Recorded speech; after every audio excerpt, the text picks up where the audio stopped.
Mungkin teman-teman berpikir bahwa aku sudah ahli dalam menghias kue, apalagi menghias kue menggunakan buttercream, dan juga ahli dalam membuat bunga. Tapi teman-teman juga harus perlu tahu bahwa jangankan bisa menghias kue seperti ini teman-teman, untuk gang pisau ini aja aku perlu beberapa bulan untuk tahu tekniknya. Memang kelihatan sepele teman-teman, tapi kalau kita tidak tahu cara memegang pisau seperti ini, apalagi dalam menghias kue buttercream, itu bakalan mengalami kesulitan dalam merapikannya teman-teman. Jadi untuk pegang pisau seperti ini ada tekniknya juga. Mungkin sebagian orang bilang, bagi aku biasa aja, gampang-gampang aja. Memang benar, tapi itu kan kalau udah ahli. Kalau udah ahli apa yang nggak bisa teman-teman? Bikin bunga aja gampang, bikin hiasan apapun gampang kalau udah ahli, kalau udah bisa. Tapi kalau masih belajar, jangankan bikin bunga teman-teman, untuk merapikan kue seperti ini aja, itu bisa lamanya berjam-jam. Orang yang sudah ahli dalam menghias kue belum tentu mau membagikan ilmunya teman-teman. Kenapa? Karena dia takut jika teman-teman pandai itu akan jadi saingannya di dunia nyata. Tapi menurut aku semua ini kembali ke rezeki kita masing-masing. Rezeki itu nggak pernah tertukar teman-teman. Jika Allah sudah memberikan seseorang itu rezeki yang berlebih,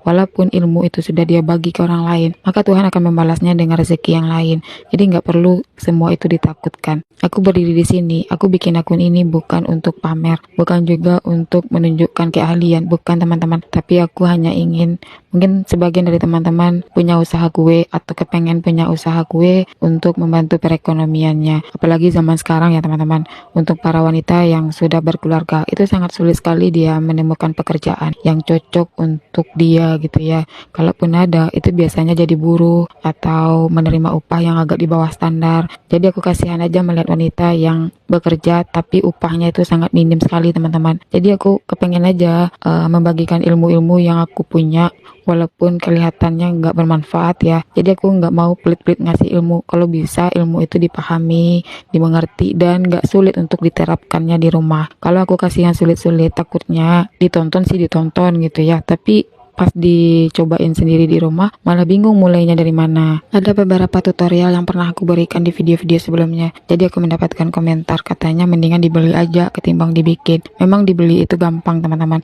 tapi cari uang itu kan sulit. Kalau bisa uang yang sudah didapatkan itu jangan sampai dikeluarkan tanpa perhitungan. Memang benar yang kita beli itu bakal kita jual lagi, bakal kita pakai lagi untuk usaha, tapi kalau bisa dibikin kenapa harus dibeli gitu kan.